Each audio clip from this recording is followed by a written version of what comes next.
વડોદરામાં પોલીસ જવાનોએ અકસ્માત સર્જ્યો છે। ફતેગંજ પોલીસ સ્ટેશન પર અકસ્માત સર્જાયો। અમદાવાદ ક્રાઇમ બ્રાન્ચના પોલીસે અકસ્માત સર્જ્યો। લૂંટના આરોપીને વડોદરાથી પકડી લઈ જતા હતા ત્યારે આ બનાવ બન્યો। પોલીસ જવાનોએ 2 થી 3 વાહનોને અડફેટે લીધા હતા। લોકોએ કારને ઘેરી પોલીસ જવાનોનો ઉધડો લીધો। ફતેગંજ પોલીસે સ્થળ પર આવી અને મામલો થાળે પાડ્યો હતો। તો તસવીરો આવી રહી છે, તમે જોઈ શકો છો કે સ્થાનિકો સાથે ઘર્ષણ થયું કારણ કે પોલીસની ગાડીએ 2 થી 3 જેટલા વાહનોને અડફેટે લીધા હતા। અમદાવાદ ક્રાઇમ બ્રાન્ચના પોલીસ જવાનો અને તેઓ વડોદરાથી એક આરોપીને પકડીને અમદાવાદ આવી રહ્યા હતા। વધુ માહિતી મેળવીએ સંવાદદાતા હાર્દિક દીક્ષિત વડોદરાથી જોડાયા છે। હાર્દિક, પછી આ બનાવમાં આખરે થયું શું હતું અને કેવી રીતે પછી આ મામલો શાંત પડ્યો?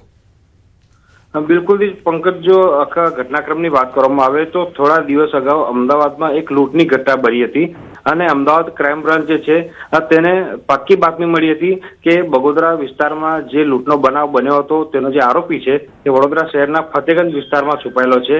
એટલે અમદાવાદ ક્રાઇમ બ્રાન્ચની ટીમ જે છે તેના જવાનો છે તેઓ ફતેગંજ વિસ્તારમાં બાતમીના આધારે પહોંચ્યા હતા અને જે આરોપી છે તેને દબોચ્યો હતો।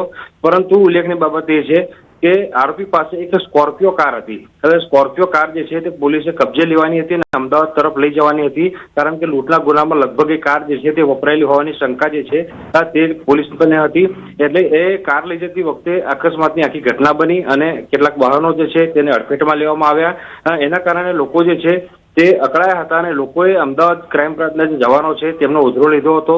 તેમની પાસે લાયસન્સ માંગ્યું હતું, આઈ કાર્ડ માંગ્યું હતું અને પોલીસ જવાનો દારૂના નશામાં છે કે કેમ તે અંગેની પણ લોકોએ તપાસ કરી હતી। મામલો જોતજોતામાં એટલો ઉગ્ર બની ગયો હતો કે રસ્તા પર ટ્રાફિક જામના દ્રશ્યો સર્જાયા હતા અને મોટી માત્રામાં ટોળું એકઠું થઈ ગયું હતું। આ સમગ્ર મામલાની જાણ ફતેગંજ પોલીસને થઈ હતી અને ફતેગંજ પોલીસ સ્ટેશનના પીઆઈ સહિતનો સ્ટાફ સ્થળ પર પહોંચ્યો હતો અને ફતેગંજ પોલીસે સમગ્ર મામલો થાળે પાડ્યો હતો। પંકજ, જી હાર્દિક, આભાર માહિતી આપવા માટે। વડોદરાના મકરપુરા જીઆઈડીસીમાં તસ્કરો ત્રાટક્યા। વર્મા એન્જિનિયરિંગ નામની કંપનીમાં તસ્કરો ત્રાટક્યા હતા। એસએસની 3 લાખની પ્લેટોની ચોરી કરી તસ્કરો ફરાર થયા। 4 તસ્કરો આવી ચોરી કરીને પલાયન થયા। સમગ્ર ઘટના સીસીટીવીમાં પણ કેદ થઈ છે।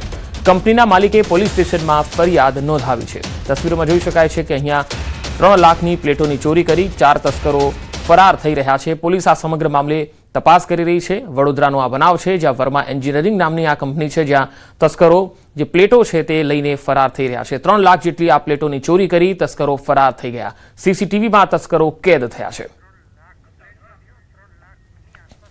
3 લાખ રૂપિયાની આસપાસની આ પ્લેટની કિંમત છે જેની ચોરી કરી આ તસ્કરો ફરાર થઈ ગયા।